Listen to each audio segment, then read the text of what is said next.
जिम्मेदारों का भी शुक्रिया अदा करूंगा कि हमने वहां पर भी जाकर पीडीएम के लिए कैंपेन चलाया है और हमारा ये पीडीएम से जो हमारा ताल्लुक़ है वो जारी रहेगा और इंशाअल्लाह ताला ये हमारी कोशिश थी और हम कोशिश को जारी रखेंगे।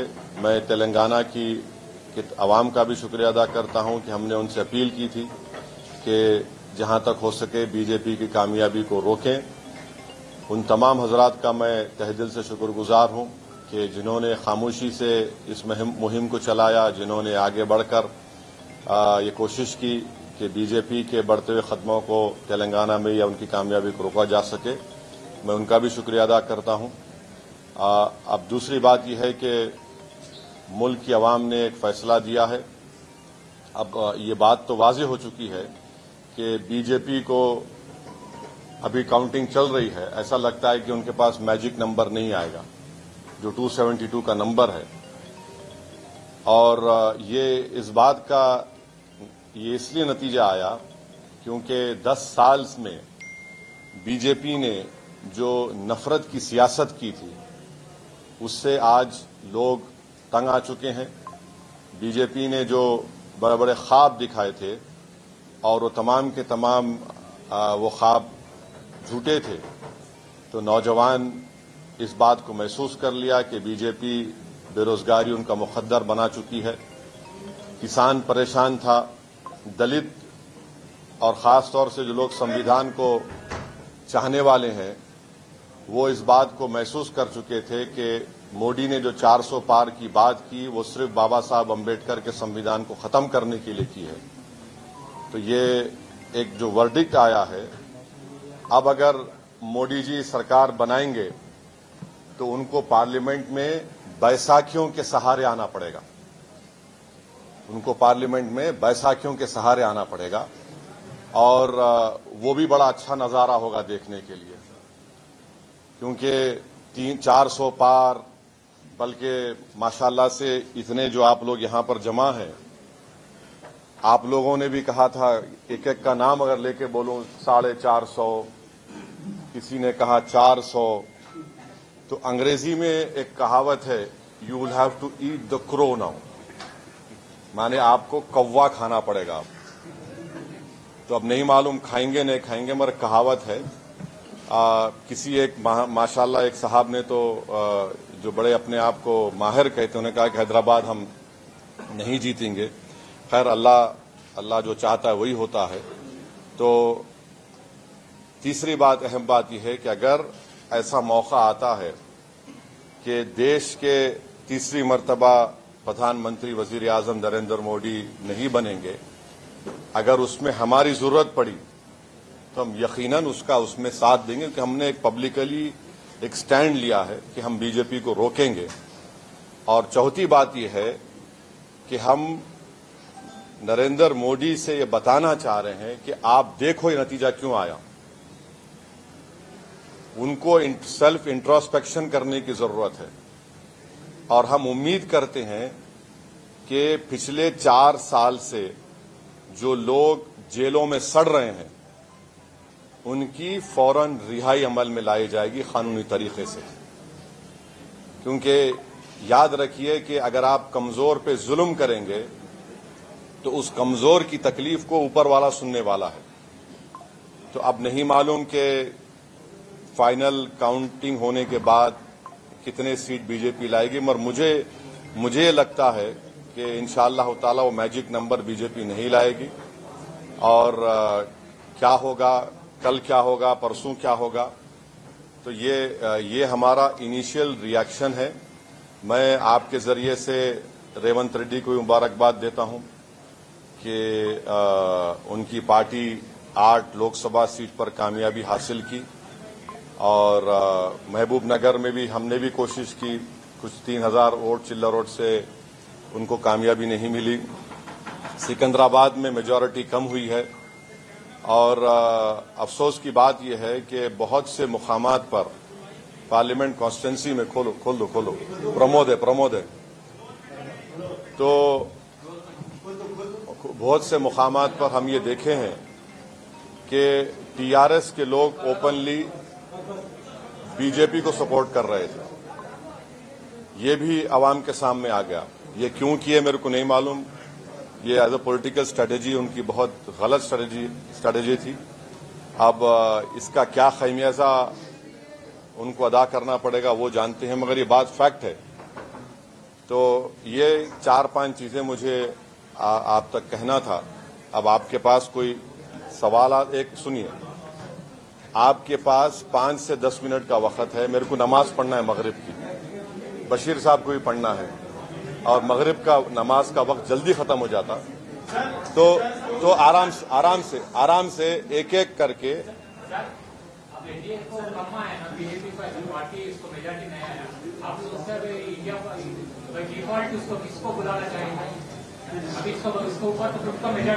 नहीं देखिए, नहीं देखो राम, ऐसा है ना कि अभी तो फाइनल काउंटिंग खत्म नहीं हुई, अभी चल रही है काउंटिंग। नहीं, काउंटिंग होने के बाद क्या होगा जब बोल सकते हैं हम, अभी बहुत जल्दी होगा। हम इंडिया अलायंस का हिस्सा नहीं है। अगर ऐसा सिचुएशन अराइव होता है जहां पर एक नॉन बीजेपी का आदमी, नॉन एनडीए का आदमी या महिला प्रधानमंत्री बनने का सामने आएगा तो हम यकीनन उस बारे में साथ देंगे उनको, मगर वो नहीं मालूम होगा नहीं मालूम। हाँ बोलिए प्रमोद साहब। सर, पूरे इलेक्शन के दौरान आपने देश भर में घूम के जो बीजेपी के खिलाफ बोला, ये जो रिजल्ट आया है उसको आप कैसे देख रहे हैं? क्योंकि आप हर जगह जाके देखिए एक तो ये कि 10 साल का इनकी नाकारकर्दगी, इनके झूठे वादे, जो सुनो भाई सुनो, जो नेशनलिज्म के नाम पर उन्होंने जो धोखा दिया, और चीन के बारे में नरम रवैया, बेरोजगारी, किसान, महंगाई, और जो प्राइम मिनिस्टर और बीजेपी की तरफ से जो कम्युनल अगली कैंपेन चलाया गया, उसका नतीजा आज आप देख रहे हैं। जैसा हैदराबाद में वाहियात किस्म का कैंपेन बीजेपी ने चलाया, बिल्कुल वाहियात किस्म का, उससे बढ़कर ज्यादा वाहियात नरेंद्र मोदी ने कैंपेन करवाया। बस ऐसा दिख रहा था कि इस देश में मोदी की नजर में सिर्फ मुसलमान ही वोट देने वाले हैं, कोई दूसरा देने वाला नहीं है। हर भाषण में उन्होंने एक एक चुन के इस तरह की वाहियात बातें की, और तारीख उनके भाषण को हमेशा याद रखेगा।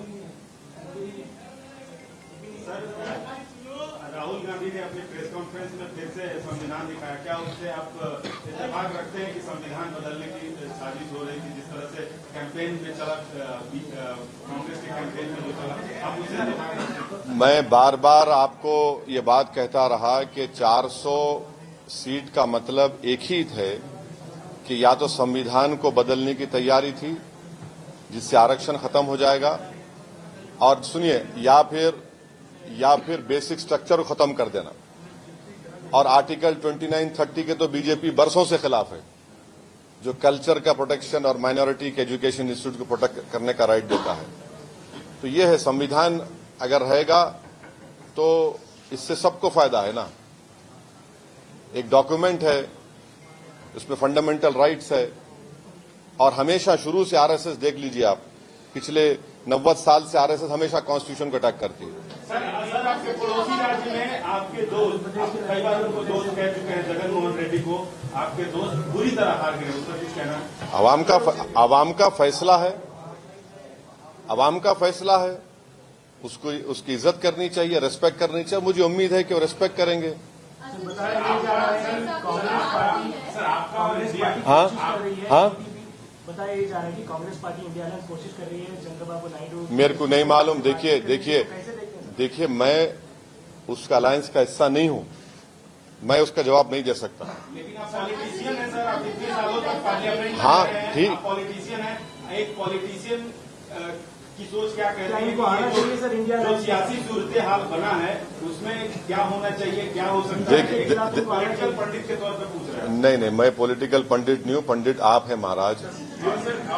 इंडिया अलायंस साथ आना चाहिए। हाँ, अब आपको कैसे लग रहा है कि यूनिफॉर्म सिविल कोड हो या फिर सीए की बात हो, ये बड़ी मुद्दे एक बात याद रखिए, पीओ की एक बात याद रखिए, आप लिख के रख लीजिए, अब देश में प्रोटेस्ट होगा, इसको आप नहीं रोक सकेंगे। आप देखेंगे किसान का एक मामला है, महाराष्ट्र में मराठा रिजर्वेशन है, ये सब चीजें हैं। आप किसी को, अगर आप बिल्ली को भी अगर आप एक कमरे में बंद करके ढक लेंगे ना दीवार की तरफ, तो बिल्ली कमरे में भागेगी, मगर एक वक्त आएगा बिल्ली अपना प्रोटेक्शन खड़े हो जाएगी। तो ये 10 साल का ये उनका नतीजा, और खास तौर से 5 साल में जो उनका रवैया रहा है, तो बैसाखियों का आप लिटरल मीनिंग मत ले लीजिए। मैं सबको शहद बीजेपी के खिलाफ कांग्रेस है ये सर। हाँ, बीजेपी के खिलाफ क्या बीडीपी को, नीतीश कुमार को आना चाहिए? मैं कैसा बोलूंगा? मैं उस पार्टी का, अरे मैं उस पार्टी का नहीं हूं भाई, मैं उस पार्टी का नहीं हूं, मैं नहीं बोल सकता सवाल। कांग्रेस पार्टी का हमेशा विरोध करते रहे हैं, लेकिन कांग्रेस पार्टी में सोनिया गांधी की आप हमेशा इज्जत करते रहे हैं। क्या सोनिया गांधी आपको व्यक्तिगत तौर पे इनवाइट करती है इंडिया अलायंस में, तो आप जाएंगे? मैं केसीआर की भी इज्जत करता हूं, करते रहूंगा, उसमें उससे इज्जत करने में बुरी बात क्या है? नहीं, सुनिए, अरे देखिए ना कि ये मैं इंडिया अलायंस का हिस्सा नहीं हूं। हम नहीं, निमंत्रण दिया जाता है, सोनिया गांधी आपको बाइज्जत इनवाइट करती है, तो आप आएंगे? अरे आप ये समझ रहे मेरी इज्जत नहीं है अभी? अभी बाहर क्या बात है? 3,47,000 से हैदराबाद की आवाम ने हमको कामयाब किया, ये सबसे बड़ी इज्जत दौलत है मेरे लिए। अब मैं देखिए, ये मेरे लिए वो काफी है। जैसा हमेशा मैंने कहा कि हमारी गरीबी में शाही है, उसमें खुश हैं हम उसमें। सर, कॉन्स्टिट्यूशन को लेकर आप इंडिया अलायंस के जो टॉप नेता है, टॉप लीडर्स है, उससे आपका बयान इत्तेफाक रखता है, तो आप क्या नहीं, बहुत कम सीट्स इंडिया अलायंस और बीजेपी और एनडीए अलायंस के बीच में अभी लग रहा है, तो आप क्या उनको एटलीस्ट फॉर्मल तौर पे आप क्या आपका सपोर्ट जारी करेंगे, या फिर उसके साथ साथ सर जो आप बीजेपी के खिलाफ सीएए, एनआरसी, एनपीआर के खिलाफ जो आप वोट मांगे हैं, तो आपको बहुत बड़ी तरीके से जीत मिली है हैदराबाद पे, तो इसको भी आप नेशनली उठाएंगे क्या? बिल्कुल उठाएंगे, हम ही तो उठा रहे हैं इन चीजों को, बराबर उठाएंगे। कहने का मतलब जो आपको मैंडेट यहाँ पे मिला हाँ, इज्जत रखने के लिए, हाँ, उन ताकतों को रोकने के लिए क्या इंडिया अलायंस के साथ मैं देखिए, मैंने शुरुआत में ही आपके पूछे बगैर इस बात को कह दिया कि हमारी पार्टी ने पब्लिकली इस बात को डिक्लेयर किया कि अगर नॉन बीजेपी, नॉन एनडीए का कोई शख्स प्राइम मिनिस्टर बनने की कोशिश कर रहा है या बन सकता है, तो यकीनन हम उसकी तायीद करेंगे। मगर अभी काउंटिंग चल रही है, और काउंटिंग मुकम्मल होने के बाद आपको पता चलेगा। खास तौर से बीजेपी वो 272 का मैजिक नंबर क्रॉस करती है, टच करती है, नहीं मालूम, मगर मुझे लगता है कि वो नहीं कर पाएगी। सर, आप बीजेपी को रोकने की बात कर रहे हैं, लेकिन लगातार चाहे असेंबली चुनाव हो, म्युनिसिपल हो, या फिर अभी के लोकसभा, सुनिए, एक बात तो साबित हो गई ना कि इस देश में मुस्लिम वोट बैंक नाम की कोई चीज कभी थी ना कभी रहेगी। ये एक मिथ क्रिएट किया गया था, ये एक मिथ है। ये कभी इस मुल्क में कभी मुस्लिम वोट बैंक नहीं था। ये खामखा ये लोग पुकारते थे और हमारी कम्युनिटी खुश होती थी। कभी था ही नहीं, ना कभी रहेगा।